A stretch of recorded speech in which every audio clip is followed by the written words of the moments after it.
So I'm going to go ahead and get started. Okay, so today we're talking about low light houseplants. It is a very common question that we get here at the garden center all the time. Lots of people come in and say, you know, I've never tried a plant in this room because I just don't get much light. And so we've got lots and lots of different options. I'm going to go through kind of my top 10 list of some of my top 10 favorite plants for indoors. Some of them you might say have worked for you in the past, and that's great. These are the ones that I kind of feel are the proven winners for in a low light situation in your house. And there's some things and some tips and some tricks that I'll throw in for each one, so we won't go into too great amount of detail with each one, but we will kind of talk about each plant and its kind of tendencies of what you're going to experience, especially in a low light situation. You know, all plants need light to survive, so if we're going into a room with no windows at all, we're eventually going to have to do something, whether it's adding a grow light, which I'll talk about a little bit, but also there's a lot of other things that you can do, like maybe giving it a little bit of a summer vacation outside underneath a tree, maybe moving it to another room periodically. So there's lots of little tips and tricks in there that we can talk about as well. But if you've ever felt like you're limited as to the types of foliage or the different types of blooming plants that you can grow in a very low light situation, there's actually a great assortment of plants. And so that's what we're going to talk about today. And I'm going to kind of roll right into it. I've got my top 10s here. I got them all scattered around me. I got some that you can see here, so you'll see what's coming up. But we'll kind of just go through these one by one, and we'll talk about each one. There's a couple that I might not have in stock, so we'll call those honorable mentions. But I've got top 10 plants here with me right now. So we'll talk about Aglaonema first. This is one of the tried and true indoor plants. Grows in a wide range of conditions as far as light goes, but they grow really, really well in low light. And this is an Aglaonema. So really, really pretty foliage plants. You're going to see a lot of these in hospitals, in shopping malls, and things like that, where they get very little to low light. And so what you're typically going to see is more of these gray colors. The grays and the greens are going to be typically what you're going to see more. Now, what I typically will tell you is grays and greens and not sharp contrasting colors and variegation, because those typically are going to need a little bit more light. So that's kind of one thing. And we'll talk about that multiple times as we go through with different types of plants. But Aglaonema comes in a huge array of colors. You'll see a lot of the reds, the whites, the pinks. Those typically are going to need medium to higher light. But Aglaonemas that have more of this white color, so this one is called Silver Bay, and Silver Bay does really, really well in a low light situation. I've got another one here called Maria. So you can see Maria. So look at that foliage. I mean, stunning, stunning foliage. Foliage is super popular right now. Bold foliage, big, bold foliage. That's why the monsteras, the philodendrons have all become super, super popular because of that huge foliage. And you get that with an Aglaonema. You get really striking colors. I love that kind of gray to almost white variegation, but this one does really well. It's really two-tone green, so it's almost like camouflage. Really, really gorgeous plant. Maria is this one with more of the strap leaf and that green on green, that lighter green and dark green variegation. And then we've got the Silver Bay, which is really, really pretty. And there's, again, a ton of varieties of Aglaonema out there. But as long as they don't have the red, the pink, or the chartreuse, or that sharp white color variegation, then you're going to do great in a low light situation. Now, I will talk about watering a little bit, but generally speaking, for watering is going to be a much lower requirement in a low light situation. Because what dries plants out? Sunlight, especially indoors. You're not going to get a whole lot of drying out of your indoor plants through natural evaporation. Of course, there's no wind unless you're close to a vent, which, I don't love putting plants near vents if I can avoid it, whether it's in the summer and they're getting blasted with cold air, or in the winter they're drying out a lot because they're near hot air. But some of us have conditions where we just are going to get a little bit of vent blowing on your plants, and that's fine. The best way to test for moisture content is right here on your hand, your finger. Just put it in the soil, check and see if the soil is dry. You're also going to hear me say wet-dry cycle a lot. So wet-dry cycles, to me, are one of the easiest things to do.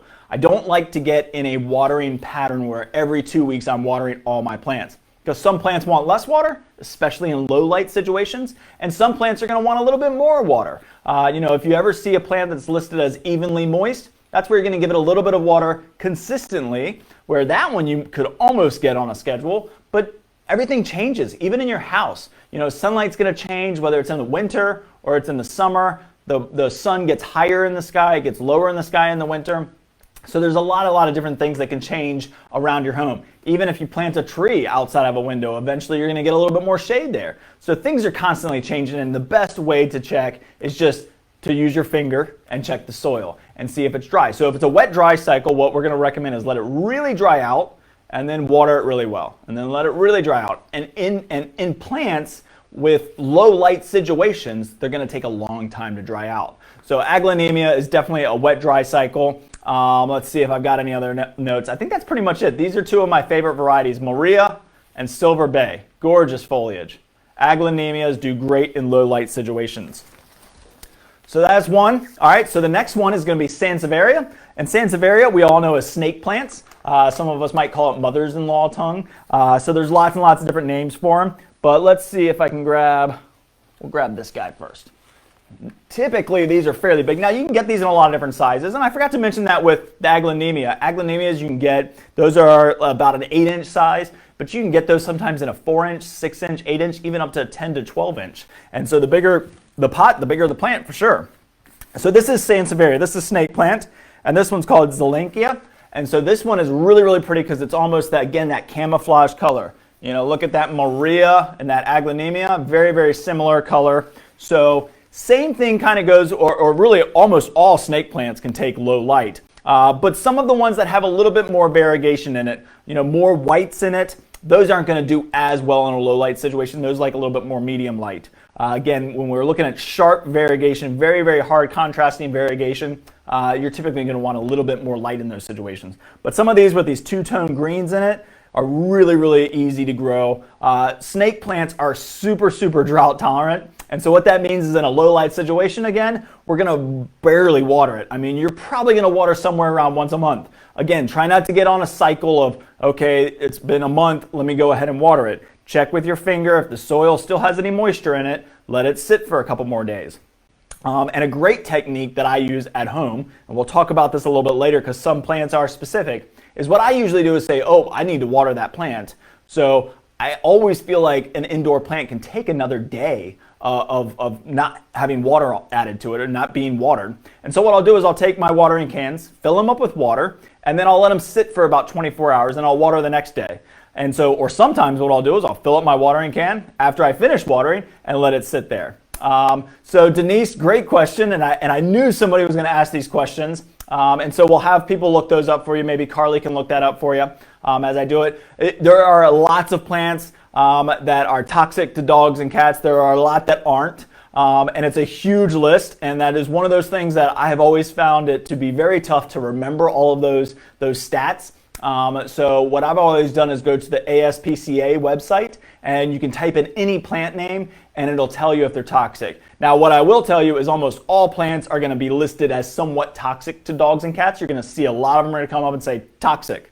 But then read through that, because some of it could be, you know, mild irritation, you know, maybe a little bit of a, you know, a sore throat, salivation, those types of things. So typically what's going to happen with a dog and cat, you know, if it's toxic to the point of killing dogs and cats, you don't want them in your house, of course. But if it's something that's mild, usually they're going to, if they nibble on it, if you have a dog or a cat that does like to nibble on plants, then if they do happen to have a, you know, a salivation or an upset stomach, then typically they won't ever touch it again. So if there's a plant that you had your heart set on that you feel like is going to be toxic to cats, then come in and talk to us. We can probably find another substitution. But Denise, I don't know off the top of my head if that is or not. And I always, so whenever a customer asks me that question, I always look on my phone and just go right to the ASPCA website and look up the different types of plants in that list. So in this, you would just type in Sansevieria or even snake plant, and it should come up and tell you. So sorry, I can't remember that. You know, I always say I've got a little bit of knowledge about a lot of different things.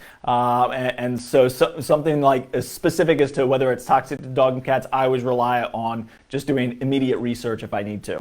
So we'll look into that for you and definitely get you an answer. But snake plants are great. I've got a couple different varieties here. These are some of the bigger ones. These get pretty good size. So if you're looking for a good size floor plant in a low light condition, this is a great one. This one is called Fruitoris superba. So this one is more of that yellow variegation. Now, yellow variegation in snake plants does all right in a low light condition. But when you're talking about that pure white variegation, really, really sharp contrast, you typically are going to need a little bit more higher light situation for that. But this is a great color. If you're looking for that kind of gold yellow variegation, really, really pretty plant. These are super, super popular and really, really easy to grow. Great for offices. A lot of offices, you might have a window, you might not even have a window. And so, snake plants, Sansevieria, are going to do really, really well in those locations. Here's a little bit of a bigger variety with that yellow variegation, so you can see how big that guy is. So this one is called Laurenti, and Laurenti is a really, really popular one. This is probably one of the most popular varieties out there. It grows the tallest, so it's one of the tallest out there. So you can get somewhere around 3 feet with this guy, 4 feet. So really, really nice big variety. Keeps sending out new shoots. As a leaf fades and gets really old, which takes a long time, then you just chop it off down towards the base of the plant, and then new leaves will continue to emerge. Now, with anything grown in a low light situation, we're going to see a much slower growth pattern. So you're not going to see it kick a ton of growth. We might also see some plants, especially when we start to talk about some of these other ones around me, that you might see it kind of leaning over towards the light a lot. And so I do recommend, really in any condition, turning your plants, about a quarter of a turn every week. Just go and just give it a little bit of a turn, and then another little bit of a turn. And what that will do is keep the plant kind of a little bit more symmetrical for you. And sometimes, we say, oh, this plant's got a really great side and it's got a slightly barren side. So we always tend to put the really, really nice side forward. But do turn your plants, whether you're in a high light situation or a low light situation, but especially in a low light, because a lot of times those plants will see that light and kind of reach out for it. And that's what we call stretching for the light. So keep turning your plants. That really, really does help. Again, very, very low watering situation with these. I mentioned offices, so if you're looking for like a smaller space, this is a starfish Sansevieria. Really cool looking plant. Kind of looks like a hand or a starfish, obviously. Really, really nice one. This one does pretty well. Might require a little bit more light, so I do try and get this maybe in the medium to low light situation, but it does pretty well in a low light situation as well. So really, really nice one. And then I just grabbed this one as well because it comes in this really nice planter. So, when we're talking about decorating around our home, we're also thinking about planters as well. And so this is a great little, comes just like this, comes with this nice little planter, really, really easy. So you can pop this on a desk, or if you're giving a gift, this is a great one because snake plants are very versatile too. So you can give this as a gift, and that the customer or that your friend or your family member is going to be successful with it because they're pretty easy to grow. So whether you're in a medium to high light or a medium to low light situation, then this one's going to be a great option, a great gift, very modern looking too. So Patrick said, when should I start moving my herbs to a greenhouse? So, probably when the nighttime temperature, so it depends on what herbs you're growing. Basil, is probably the most temperamental. So you would probably want to move those, around the mid-October time frame. We won't get our first frost until mid-November typically. So it depends where you are. Patrick, I think you might be in Williamsburg if I remember correctly. So you'll get your first frost a little bit earlier, so around early November. But I would say probably mid-October to the beginning of October, somewhere in that time frame. In the next 2 to 3 to 4 weeks, start moving some of your herbs into the greenhouse. Great question. So there we go. So hey, Denise, we get to learn something new. So snake plants are poisonous. Thank you for answering that question for me. Sherry said, I love all my Sansevieria. I give them all bright light, east morning sun. They grow more. Great question. So great point. And so I didn't really talk about the different directions of your windows. What I love is that we all have smartphones now, and a lot of them have a compass on them. So it's a great way to kind of tell which way your windows are facing. But let's go through that real quick because I think Sherry brings up a great point. East-facing windows are going to get morning sun. South-facing windows, I'll go west.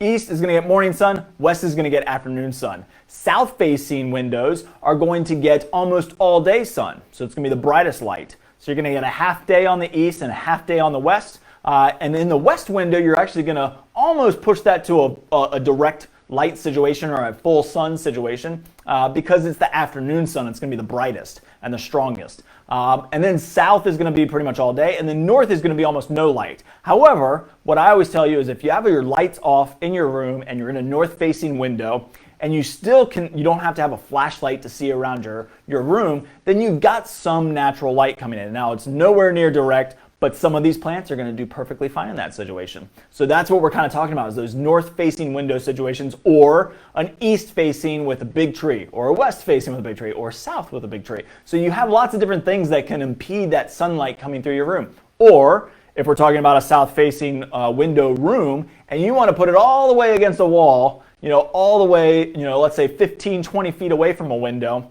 then that's going to be getting toward that lower light situation. And so that's where we're talking about, because we get it a lot.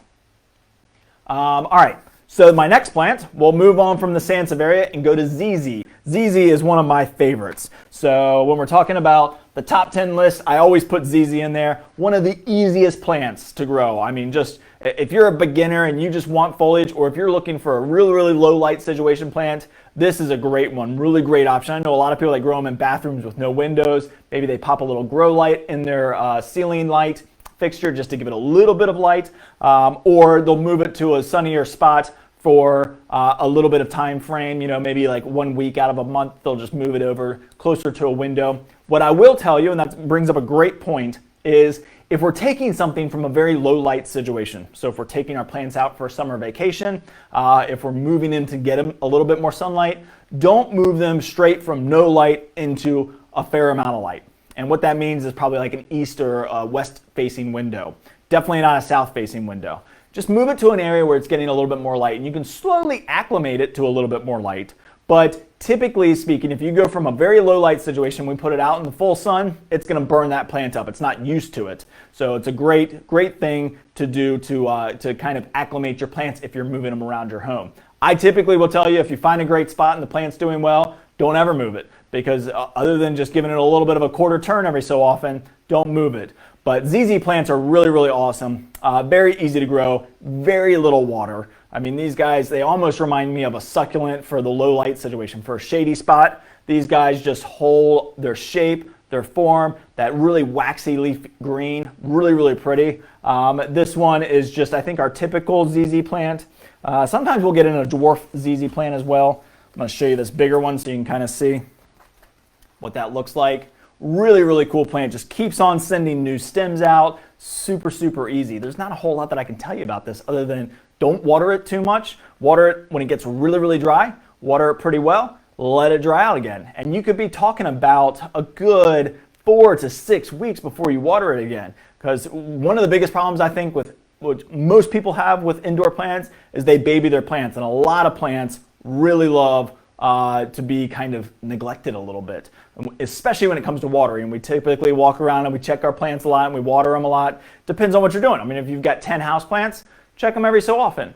But if you've got 100 houseplants, like I know somebody mentioned earlier, I need a bigger house, then you might be checking daily. You might be checking every other day. But checking and not getting on a watering pattern is the best thing. And don't overwater your plants. Don't pamper them. Don't baby them. Really just kind of let them kind of chill out. And what they're doing for you is great things for your mood and your work ethic. It really can make you very productive. Having some of these in your office, great option. But ZZ plants are one of my favorites. Really, really pretty waxy green leaves. I just love green and structure, and it's a very modern look. So pop this in a pure white pot, a gray pot, a black pot, something that you really love, and you got that really kind of that very structured modern look. So ZZ plants are definitely one of the top ones on my list for easy plants, and especially in a low light situation. Okay, so the next one is, well, let's see, I've got a couple questions. What house plants can handle some afternoon west sun? My sea blue pothos leaves have burn spots. Well, Sherry, great question. There's lots and lots of plants. So when we get into that medium to highlight situation, man, you really open up a ton of possibilities. I think of the philodendrons, some of the orchids like a little bit more light. Some of them like low light. We'll talk about a couple here in a second. But you really have a huge, diverse selection that you can use. When you see an instance like your Cebu blue pothos leaves having spots on them, definitely cut off a piece and bring it in. Let us look at it. It could be some sort of a fungus issue that we need to control. Maybe it's too much water. Maybe it's too little water. Maybe it is too much light. It could be too much light as well. And so bring it in. Let us look at it if you're able to, Sherry. If you're in the Hampton Roads area, bring it in. If you're not, go to your local garden center and ask them, because they should have an expert on site that can give you tips on what that could be. What you can try, Sherry, is if you can't come in and see us, then try moving it to a little bit of a lower light situation. See if that helps. Give it a couple weeks. See if the burning continues. Typically, I would say that sounds like a burn spot, and that means it's maybe too much light, so just get it away from direct light. A lot of times you might misread the label too, so a lot of times the label will say high light or bright indirect light, and so what that typically means is you want it in a bright area, but you don't want it directly in a window, because if it's directly in a window, then you're getting that kind of magnification effect from the sun coming through that glass, and it's really too intense. So some of those plants like the bright light, but want it to be indirect. They want to be kind of in that area, but not right directly in it.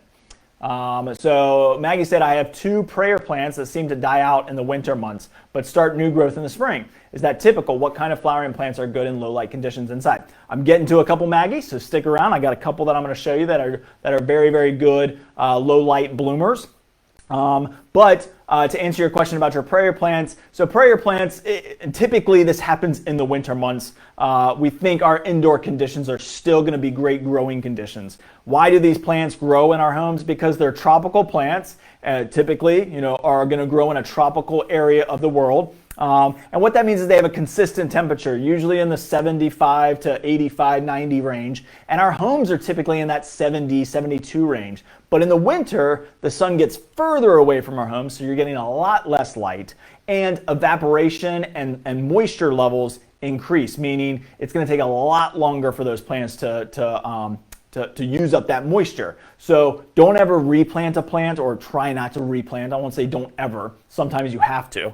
But try not to water your plants too much in the winter time frame. Try not to replant your plants, because what we're doing is when we replant, we're upgrading a pot. We're going from a smaller pot. So let's say I'm taking, this Sansevieria, this starfish Sansevieria, and going to a bigger pot. We always want to upgrade just a little bit. We never want to upgrade too big. One of my first mistakes I made was I took a small plant, put it in a big pot of soil, thought I'd get a huge plant, and then I overwatered it. So not only did I overwater it, I used the wrong type of soil, and I put it in too big of a pot. So we always want to upgrade our pots slightly. Use a good potting soil, a professional potting soil, all-purpose potting soil. Typically, the organic potting soils are going to hold too much moisture, so use an all-purpose if you can. You can add things to make it more well-drained, but we want to use a potting soil that's going to drain out. And then don't do it going into the winter season. So it doesn't sound like you are, but my guess would be probably watch the watering, let it dry out just a little bit more.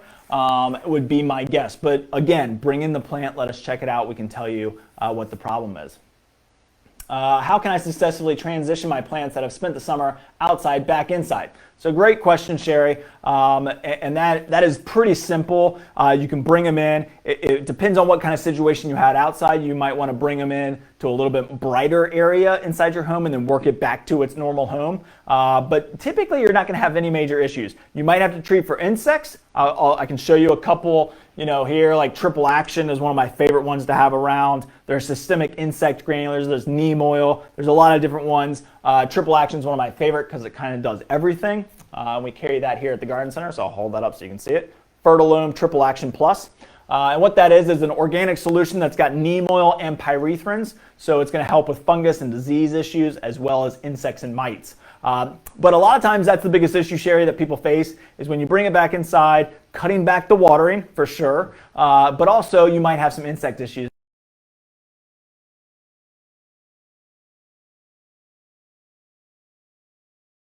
Help stage off some of that issues. Bring it in, you might quarantine it away from some of your other plants. And then if you're working from a higher light situation and you want to get it back to a medium light situation, start it in a little bit more light and work your way back.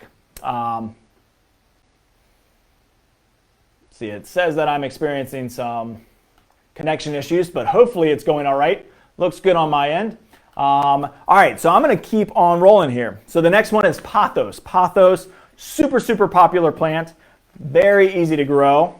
So, and lots of different uses. Great on a little coffee table, little tabletop, but also great on a bookshelf because it's going to trail down. It's going to have this nice trailing effect. You can see some of these runners going right here. Now, remember what I mentioned about the variegation and like the blue cebu that we were talking about earlier? The two varieties that I would typically recommend in pothos are going to be the golden pothos and just your regular jade pothos or your green pothos.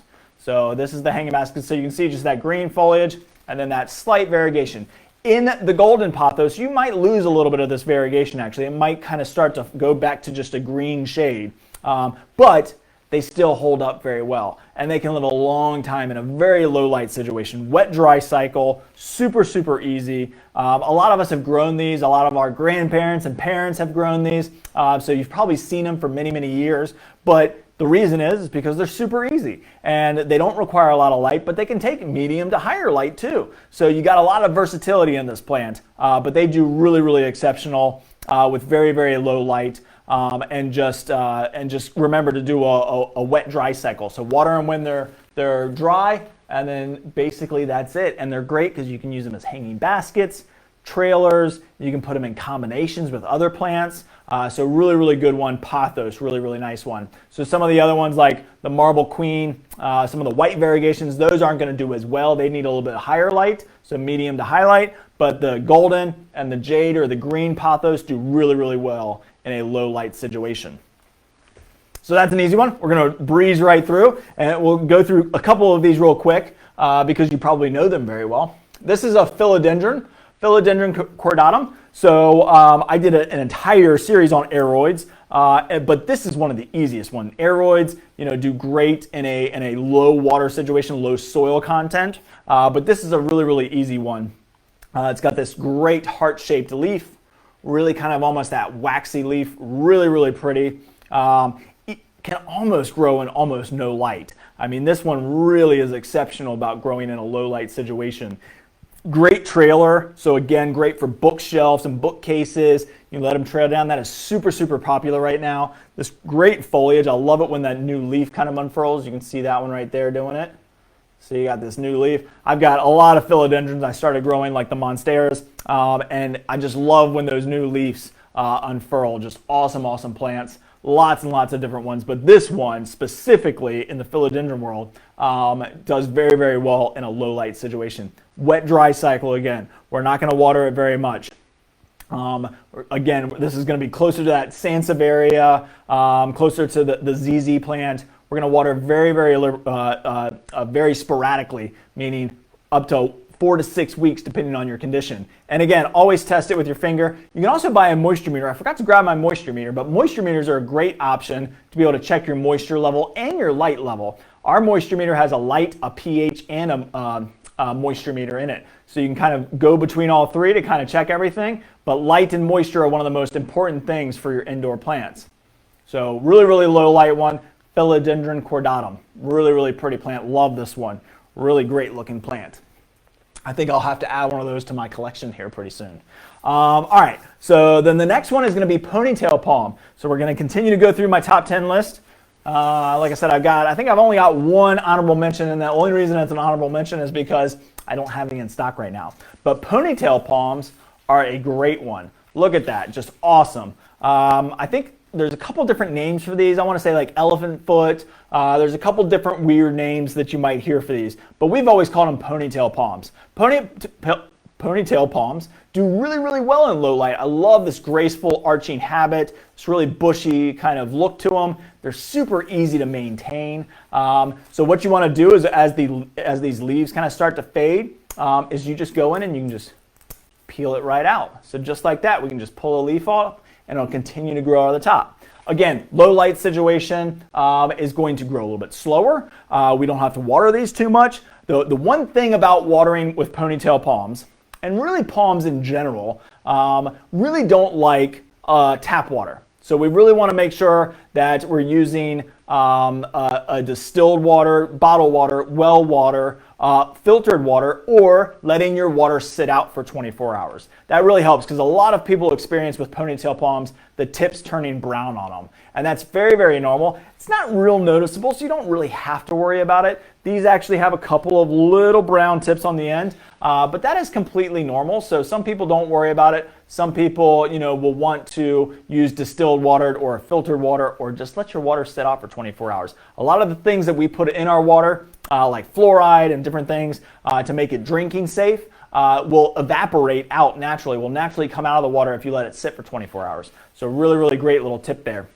But ponytail palms do great. Palms like to be a little bit more on the evenly moist side, but again, a low light situation, it's not going to use a lot of moisture, so you're perfectly fine. Now, if you decide to move this into a little bit more light, you might want to keep that water a little bit more even. But really, really great plant, super, super easy. Just watch the kind of water you use on this. Tap water straight from the tap, going into the pot, you're definitely going to start to experience some brown tips. So that's kind of my pointer on ponytail palms. But another really, really great plant. All right, so the next one, well, let's stick in the palm world because we'll bring up my honorable mention now. Bamboo palms. There's lots and lots of different palms out there, majesties, bamboo, the ponytail. Actually, the ponytail isn't a true palm, it's just called that because it has a palm look. But bamboo palm is a great palm that grows can grow in a very, very low light situation. I don't have any in stock right now, so I can't really show you, but we do carry them pretty consistently throughout the year. So if it's a plant that you want, it's a good one because it gives you some height. We've got some other big ones here I'm going to talk about here in a minute. But if you're looking for a good floor plant with some height, then the bamboo palm might be a great option. It'll slowly grow in a low light situation and doesn't require as much watering as typical palms do. But the canes resemble a very bamboo looking like cane. So like when I start talking about some of these Dracaenas over here, we'll start talking about canes. But the bamboo palm has this gorgeous looking bamboo cane to it. Can tend to kind of open up a little bit more in a low light situation, which I like for that plant because it really shows off the inner habit, and I think that's really, really cool looking. So we'll talk about that one real quick. I don't have one to show you, but it looks like bamboo with some palm leaves coming out of it. Very, very fine leaf. Really, really pretty plant. So then the next one I'm going to jump to is going to be Dracaenas. Dracaenas are awesome. I mean, you want to talk about a versatile plant, this is one of the best. It does really, really well in low light conditions, even to medium to high light conditions.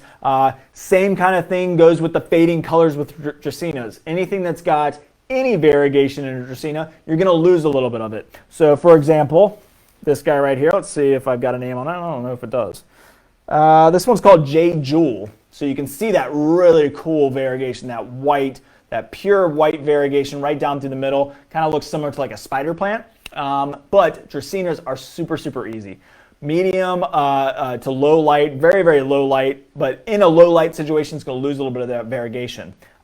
Really, really low watering requirements. So again, water, wet, dry cycle. A lot of people will say, something around, the top 2 to 3 inches when it dries out. In a low light situation, you might let it go a little bit drier. So we're going to let it go to a wet, dry cycle for sure. This one is definitely another one that we want to watch the type of water we're using. So Dracaenas don't love tap water either. So let your water sit out for 24 hours. Use a distilled tap, a filtered tap water, well water, something like that. Bottled water, all of those will work well. Just stay away from the tap water because you'll get those brown tips again. That happens a lot with the kind of strappy leaves, the thin-leaved plants.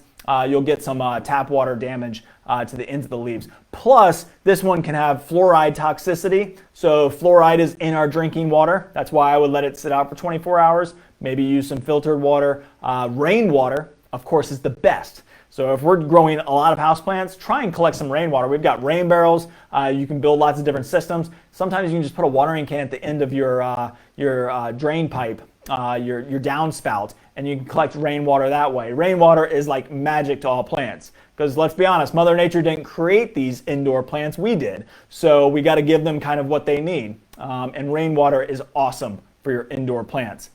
But it's very, very kind of easy. You don't need to water it too much. You're probably going to be watering somewhere around every 3 to 4 weeks. Much lower watering requirements than if you're growing it in a little bit higher light. Might lose a little bit of its variegation. But I love the height that you can get with some of these Dracaenas. Look how tall this guy is. This guy's almost probably 3.5 feet tall, and that great variegation. And then I've got another one back here I won't pull out, but this is just a green jade. So this is just your basic green Dracaena. You can see it right back here. Let me kind of part this so you can see that. So again, I love it because it's got that big, huge height on it. Really, really nice glossy green leaves. Really, really easy to grow. I've had one of these for probably about, oh man, probably about 4 years now in the same pot that it came in. I do need to replant it, but I should have done it this year, and I still might. I do have a sunroom that I can kind of get plants to kind of hold a little bit better through the winter, but I'll probably hold off until spring to replant that one because it's been in the same pot for a long time. And really, generally speaking, you're not going to upgrade your planters that much with your indoor plants. Some of them you will, some of them are a little bit more aggressive, but things like Dracaenas, they grow pretty slow. They're really easy, and I forgot to mention this, with cleaning them, it's the same as that ponytail palm. You know, if a leaf starts to look a little kind of old or faded, let's see, I got one over here, then we'll just go in and you just pull down and you just pull out one of those leaves. The more that you kind of keep your plants clean, keep them dust free, the better they will grow, especially in a low light situation where they're trying to get as much light as they possibly can, absorb through their leaves, keep these bad leaves off because that is going to be consuming energy. And so I always tell people that with any kind of plant that might be struggling or having issues with some of the leaves, take those bad leaves off. It'll allow the plant to put out new leaves and it'll do it faster because it's putting energy into those bad leaves to keep them going. So let them work to a little bit of to its better leaves, its healthier leaves, and that'll do better for the health of your plant. All right, so the next one is going to be Anthuriums.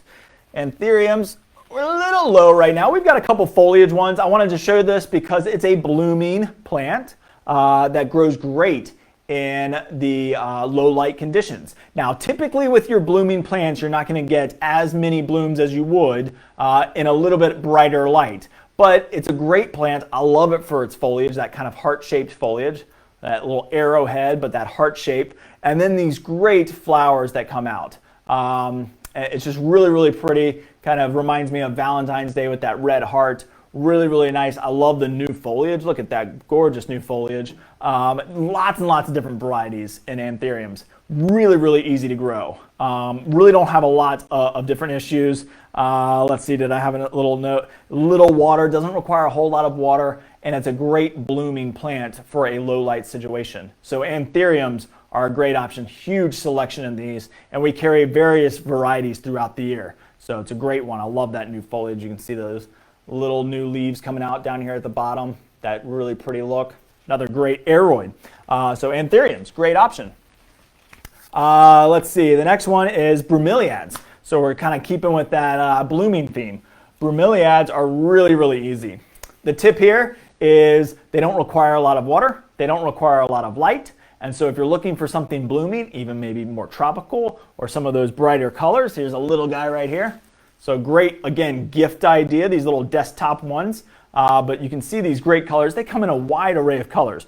Oranges, yellows, reds, pinks. You get a huge array of colors. This is a burgundy with a little bit of a yellow tip. So really, really nice. I will say with your Bromeliads, because there's a lot of varieties out there, the green leafed varieties of Bromeliads do a little bit better in the low light conditions, whereas your blue or your variegated leaves need a little bit more light. Bromeliads are a great option. You know, these grow in trees in the rainforest, so they can be in thick canopies.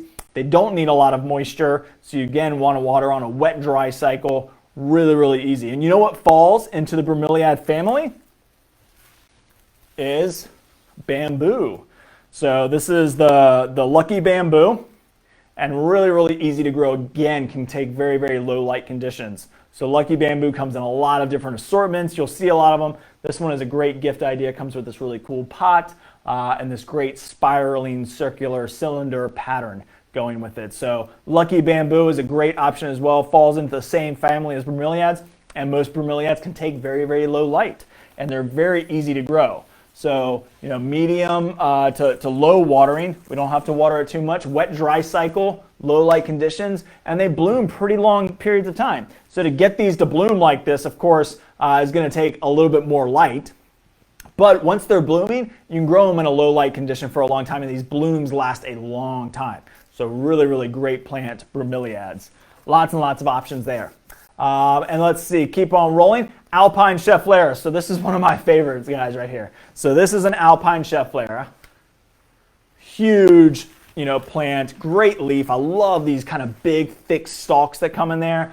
Sometimes when you see a plant, you just know that's going to be kind of a hardcore plant, a very easy plant. This is one of my favorites, definitely going to be in my top 10, whether it is a low light condition or a medium to high light condition.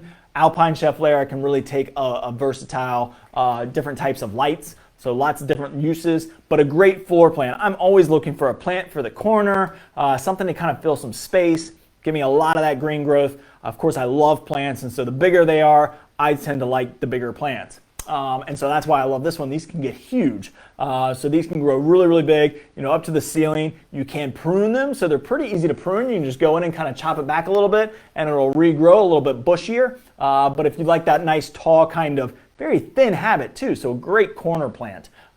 What you would want to do is clean the leaves. That is one thing that I do recommend with these is make sure to go through and clean the leaves every once in a while. Keeps it nice and glossy looking, but also allows it to kind of absorb some of that sunlight, especially in a low light situation. You're going to water it pretty infrequently, a little bit more than normal. So we're not going to let it go completely dry this one. We're probably going to let it go about top 2 inches, 3 inches, depending on this plant size, depending on the condition. We're going to let it go a little bit dry, and then we're going to water it. So a little bit of water, a little bit more frequently. But again, in a low light situation, you're not going to be watering much at all. And Alpine Scheffleras are just a great floor plant. Really, really easy to grow. One of my favorites. I just love that glossy green leaf, and that kind of tall, narrow habit works great in a lot of conditions and a lot of looks inside the home. Great with some lights on it. Throw some lights on it for Christmas. You can decorate around it. It's an awesome, awesome plant. Something that once you find the spot for it, you can almost just leave it and never have to worry about it again. Peace lilies. So we're continuing with some of these blooming plants. Peace lilies are a great option. So peace lilies, while might not bloom very much in a low light situation, I love the foliage. I think they're great. Great foliage plant. One of my favorite stories to tell is I had one of these in college. When you want to talk about a harsh environment, this plant did great. I had a Schefflera and I had a peace lily, and they both did great. I mean, I don't know that we ever allowed any natural light to come in. And it wasn't the best conditions, and we neglected them, pretty consistently. But they did great. Peace lilies will tell you when they need water, which is one thing that I love about them. My wife has grown one for many, many years because it'll tell you. It'll kind of start to sag a little bit, and that means just go give it a nice dose of water. So it really doesn't require a lot of watering, probably somewhere around once a month again, depending on your condition. But in a low light condition, you're not going to see a lot of blooms, but I love this foliage and this natural habit, just really, really great. Great desktop plant. A lot of people use them in memoriam of people. Of course, that's a great option as well. Those white blooms are gorgeous, and so you can always move them to a little bit of brighter location to get some blooms out of it, but it'll take a very low light condition too. So if you're not worried about blooms and you're looking for a great foliage and an easy plant, especially in a low light condition, this is a great option. And for those people out there that kind of need to be kind of like pushed to water your plant, that means that this is a great option for you because it won't die, but it'll tell you. It'll really sag, and you just go give it a nice soak in. It'll pop right back up in a couple hours, and you'll be ready to roll again. So if you need the plant to tell you when to water it, this might be a great option for you because it'll tell you. It's super, super easy to grow. And I say that because my wife is not a gardener, but she's grown one for many, many years, and she's been very successful, and it lived for 4 years in college with me, and I neglected it. So really, really great plant. Last but not least in my top 10 is going to be moth orchids.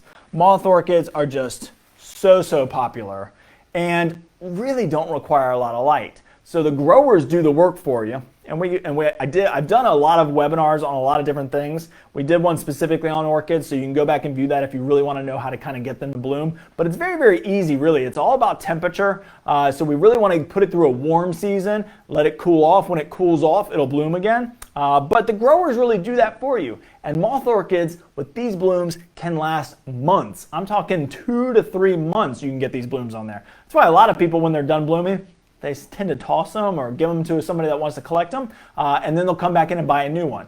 And you can have blooming orchids in your home for many, many months out of the year, almost 12 months out of the year for sure, because they bloom for such a long period of time. And especially in a low light condition, they do perfectly fine. Really easy watering requirements because you can always look and watch the roots. So when you see that kind of green root, you know they're fine. As they start to fade a little bit and go more on the whiter side, then you just give them a nice dose of water. A lot of people use the ice cube trick. I don't recommend that. It really cools the core temperature down on the plant, and so typically what I will do is just water it more on that wet-dry cycle. These plants grow in trees in the rainforest. So very similar to bromeliads.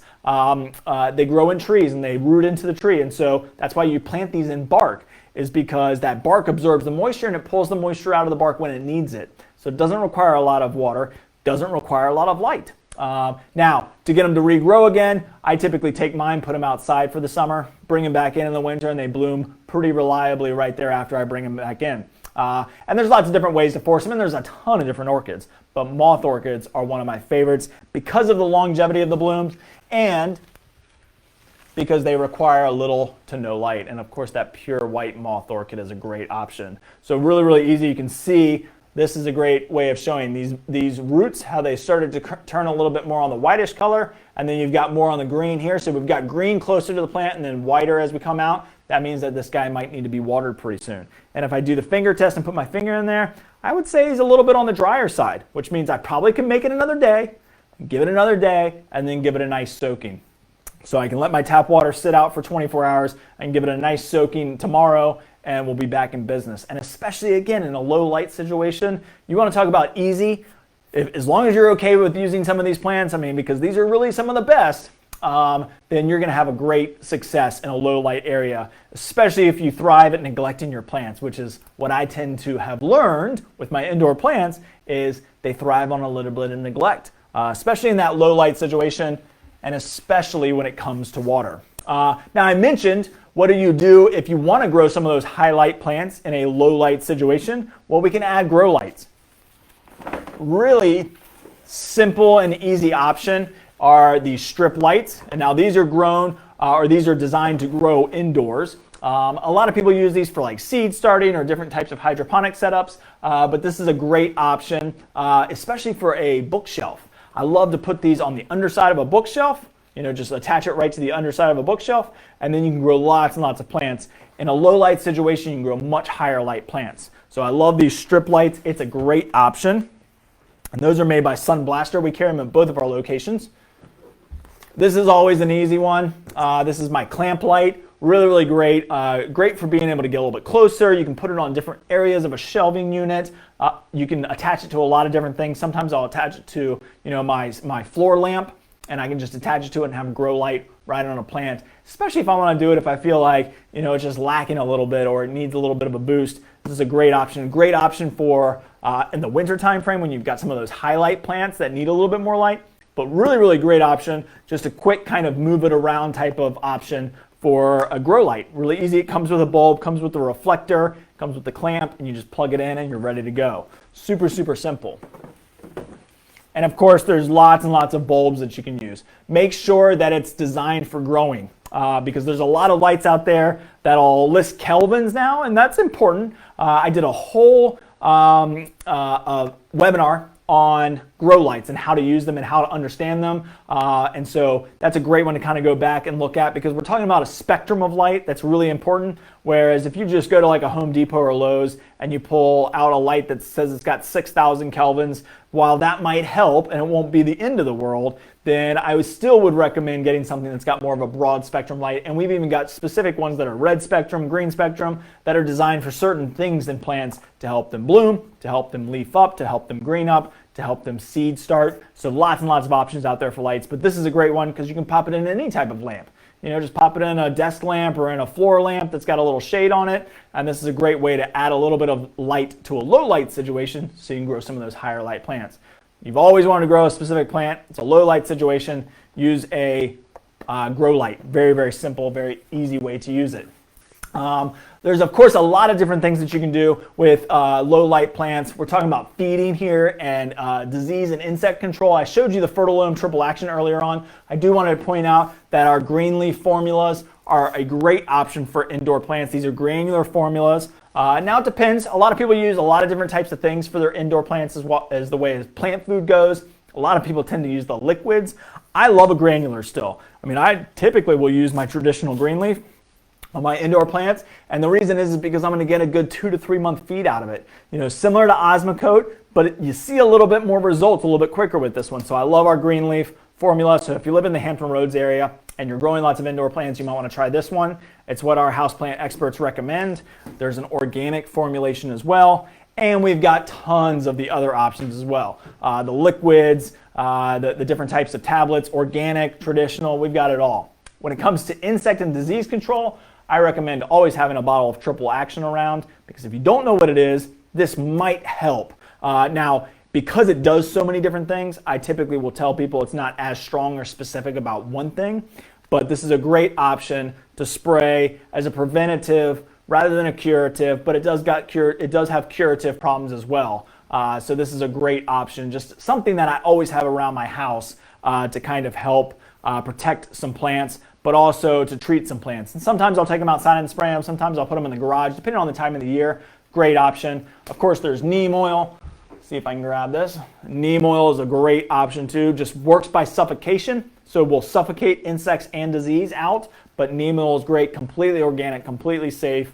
A lot of indoor plants, we might get a little bit worried about what we're using on it. And so what I always say is test a little area, test a little spot on the plant, see if it reacts okay. Most succulents are the ones that are gonna really kind of react a little bit differently, euphorbias, but most indoor plants are gonna be completely fine with it. Just don't spray it with neem oil, douse it in neem oil, and then put it in your bright, sunniest window. That'll kind of magnify the light and can burn it.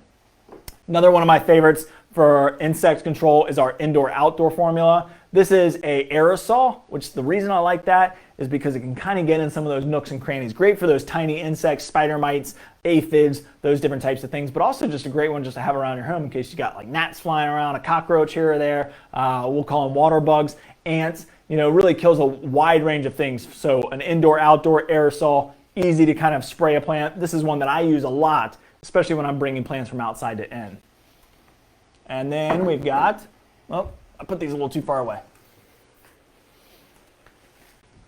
We've got our spinosad soap. So spinosad is a great option. Spinosad is a very organic, very safe, great insecticide, kills a wide range of things. Mealybugs, you think about mealybugs, aphids, those different types of bugs. And because it's got the soap attribute, basically it's an insecticidal soap with spinosad. So it's a great option. Really, really great one to have around. And then, of course, our systemic insect granulars. So these are great for your foliage plants. You can sprinkle this on there. It takes a couple weeks to get absorbed and up into the plant system, but it lasts for about 6 to 8 weeks after that. So a really great long-term solution, something you just sprinkle on the top like a fertilizer, like a plant food, and you're protected for a while. So it's a great option as well when we're bringing plants inside. Let's see, I think we've got a couple questions. Ruth said, I have a 4-year-old spider plant that is totally root bound, almost no dirt. I have heard that they like this, or should I repot? They do like it to a certain point, Ruth. It depends on what time of year it is. So if we're thinking about replanting it, I would go ahead and replant it soon. Again, gradually grade up. We don't want to go from a smaller pot to a much larger pot. We want to add a little bit of soil capacity, but we don't want to add too much, because we got to let that soil dry out to a certain degree as well.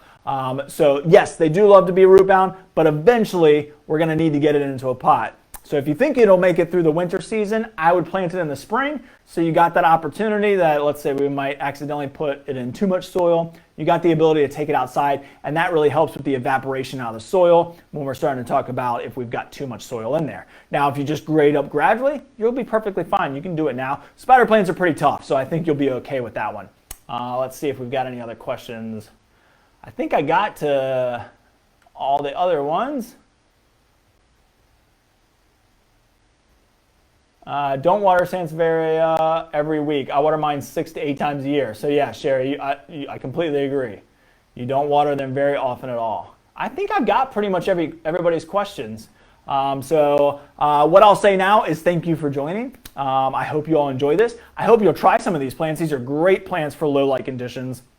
So if you're looking in a room and you're like, I just really need a plant over there, but I just don't get enough light, now you've got some great options that will do very, very well. Keep some of those simple tricks in mind, whether you're growing like a ponytail or a Dracaena. Make sure to use a different type of water. So rainwater is best, so try and collect some rainwater. But if you want to use it distilled or let your tap water sit out for 24 hours, that really, really does help. And that's a general rule of thumb. Low light plants, generally speaking, are going to require a lot less water. You're going to want to turn them about a quarter turn every week is what I'll do. So I'll just walk through, check my plants, I check soil, and then I give them a little turn. Just give them a little quarter turn. It really does help them keep them nice and even.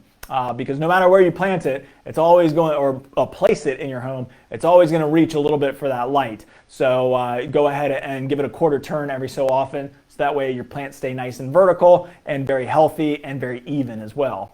So we're not always just facing the best side forward. Feed it in the spring, again in the summer, mid to late summer, maybe a little bit in the fall. We don't want to do much in the winter. We're not forcing it to grow in the winter. It's going to be even less light in the winter.